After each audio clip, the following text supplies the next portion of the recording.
Hello friends, Windows 11 की series में आपका स्वागत है। मेरा नाम है वरिंदर सिंह। पिछले सेशन में हमने देखा विंडोज़ 11 के फीचर्स कौन से हैं जो माइक्रोसॉफ्ट के द्वारा इस नए विंडोज़ के वर्जन में इंट्रोड्यूस किए गए हैं। इस सेशन में हम बात करेंगे माइक्रोसॉफ्ट विंडोज़ 11 के बेसिक इंटरफेस के बारे में। थोड़ा सा इंटरफेस इसमें बदला हुआ है और बहुत सारे फीचर्स जो हैं नए इंट्रोड्यूस किए गए हैं विंडोज़ 11 में। तो आइए शुरुआत करते हैं। आपके सामने जो स्क्रीन दिखाई दे रही है ये डेस्कटॉप कहलाती है।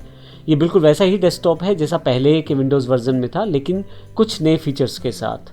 सबसे पहले जो डिफरेंस आया है, आप देखेंगे यार लेफ्ट साइड कोई स्टार्ट बटन नहीं है, ये बीच में आ गया है सेगमेंट।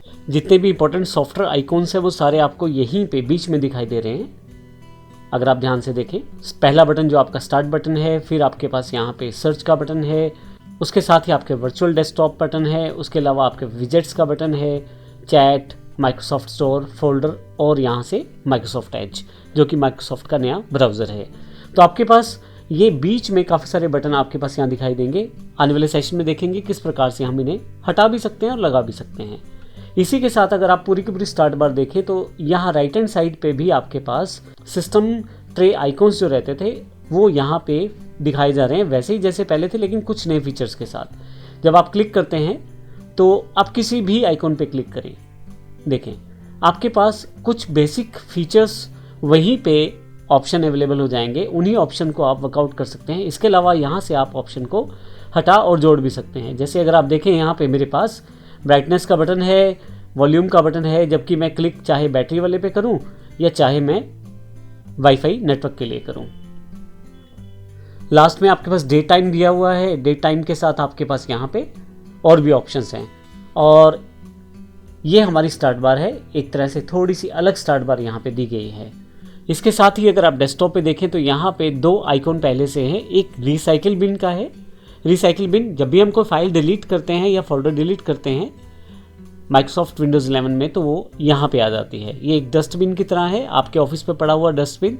जब तक आप डस्टबिन से फाइलें बाहर नहीं फेंकेंगे तब तक ये फाइलें वहाँ डस्टबिन में रहेंगी। वैसे ही जब आप कंप्यूटर में कोई चीज़ डिलीट करते हैं तो वो रिसाइकिल बिन में आ जाती है और आप रिसाइकिल बिन से डिलीट कर दें फिर वो यहाँ से हट जाएगी, फिर वो आपको वापस नहीं मिलेगी। तो इसका मतलब ये हुआ कि जब भी कोई फाइल आप डिलीट करेंगे तो रिसाइकिल बिन में चली जाएगी, तो एक चांस है आपके पास उस फाइल को वापस लाने का।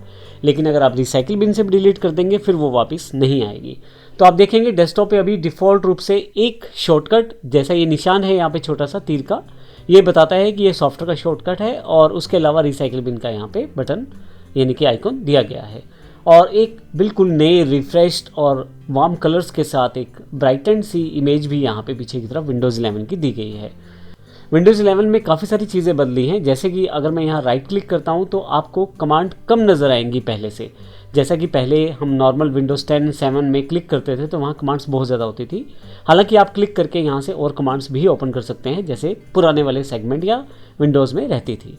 अगर आप यहाँ राइट क्लिक करें तो आपके पास एक चीज़ और इम्पोर्टेंट, यहाँ देखें आप राउंडेड कॉर्नर्स हैं इस बार मेन्यूज़ के। इसी तरह से अगर मैं कोई सॉफ्टवेयर ओपन कर लेता हूँ, मान लीजिए माइक्रोसॉफ्ट एक्सेस को ही क्लिक करके ओपन कर लेता हूँ, तो आप देखेंगे अब की बार अगर मैं इसे छोटा कर लूँ तो राउंडेड कॉर्नर्स हैं यहाँ पे। तो आप देखेंगे थोड़ा सा अट्रैक्टिव लुक है और बड़ा ही स्टाइलिश सा लुक एंड फील दिया गया है नए सॉफ्टवेयर्स की विंडोज़ को। इसके अलावा जब भी आप रिस्टोर बटन पे माउस लेके जाएंगे तो आपके पास अलग अलग तरह की डॉकिंग विंडोज स्टाइल्स मिलेंगे। आप अपनी ओपन की हुई विंडोज़ को उसके अकॉर्डिंग सेटअप कर सकते हैं। आने वाले सेशन में इन्हें भी हम देखेंगे। अभी मैं इसे क्लोज कर देता हूँ। तो आप देखेंगे बिल्कुल एक रिफ्रेश सा लुक आपके सामने है विंडोज़ 11 का। अब अगर मैं स्टार्ट बटन पे क्लिक करूँ तो आपके पास एक डिफरेंट तरह का फिर से एक अलग सा इंटरफेस ओपन है। आपके पास यहाँ अब लेफ्ट साइड पे स्टार्ट बटन नहीं है, अब की बार ये बिल्कुल सेंटर में आ गया है। इसके अलावा आप यहाँ पे विंडोज़ बटन को अगर आप क्लिक कर दें तो आपके पास अपने कीबोर्ड पे प्रेजेंट विंडोज़ बटन को अगर आप क्लिक करें तो डायरेक्टली ये ओपन हो जाएगा। एक इंपॉर्टेंट फीचर यहाँ सर्च का फंक्शन यहाँ दिया गया है। आप सर्च डायरेक्टली यहाँ से सॉफ्टवेयर्स की ऑनलाइन, ऑफलाइन, ऐप्स, डॉक्यूमेंट, हर एक चीज़ को यहीं से सर्च कर सकते हैं। अगर आप यहाँ कुछ भी टाइप करना शुरू करें, जैसे मैं नोटपैड ही टाइप करना शुरू करूँ तो आप देखेंगे ऑल में सभी तरह की आपके पास सर्चेज अवेलेबल रहेंगी, चाहे वो आपकी एप्लीकेशन से हो, सेटिंग से हो, ऑनलाइन हो, ऑफलाइन हो, सभी तरह की सर्चेज। ऐप्स में अगर आप चले जाएंगे तो एप्लीकेशन से रिलेटेड हैं। डॉक्यूमेंट्स में अगर ये डॉक्यूमेंट पहले से कोई बना हुआ है और उस नाम से जो नाम या टाइप आप ढूंढना चाहते हैं वो मिल जाएगा। इसके अलावा सेटिंग्स में और मोर में बहुत सारे ऑप्शन आपको यहाँ नए मिलेंगे। आप डायरेक्टली यहाँ टाइप कर सकते हैं। आप कहीं भी किसी भी जगह पर रहें, आप विंडोज़ का बटन क्लिक करेंगे तो आपके पास यहाँ पे सर्च बॉक्स ऊपर की तरफ मेन्यू के साथ अवेलेबल हो जाएगा। मैं बाहर क्लिक करता हूँ और ये हट जाएगा यहाँ से।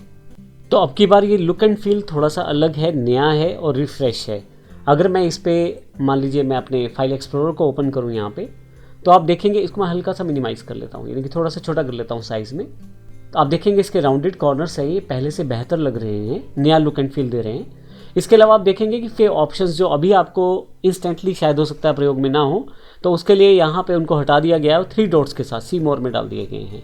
आप चाहें तो इनको प्रयोग डायरेक्टली कर सकते हैं, लेकिन आप अगर यहाँ क्लिक करेंगे तो ये ऑप्शन यहाँ पे अवेलेबल है। इसके अलावा अगर आप देखें बिल्कुल वैसा ही है, इंटरफेस के साथ साथ आपके पास लुक एंड फील जैसे पुरानी विंडोज़ में था, थोड़ा सा चेंजेस के साथ। जैसे यहाँ पे क्विक एक्सेस है, लेफ्ट साइड पे आपके पास वन ड्राइव है, दिस पीसी, नेटवर्क ड्राइव्स। अगर आप देखें तो यहाँ लेफ्ट साइड से आप उन मेन्यूज़ को सिलेक्ट कर सकते हैं। आने वाले सेशन में हम लेंगे फाइल एक्सप्लोरर की कंप्लीट जानकारी, जिसमें हम देखेंगे किस प्रकार से हम फाइल्स और फोल्डर्स को अरेंज कर सकते हैं और फाइल एक्सप्लोरर की इंपॉर्टेंट ऑप्शंस को कैसे हम प्रयोग कर सकते हैं। अभी के लिए इसे मैं क्लोज कर देता हूँ। ये एक बिल्कुल बेसिक सा हमने एक इंटरफेस रिव्यू दिया है। आने वाले सेक्शन में हम बारी बारी से हर एक ऑप्शन के ऊपर प्रॉपरली जानकारी लेंगे, ताकि हम विंडोज़ 11 को चलाना सीख पाएँ और बेहतर तरीके से अपने कार्यों को कर पाएँ। धन्यवाद।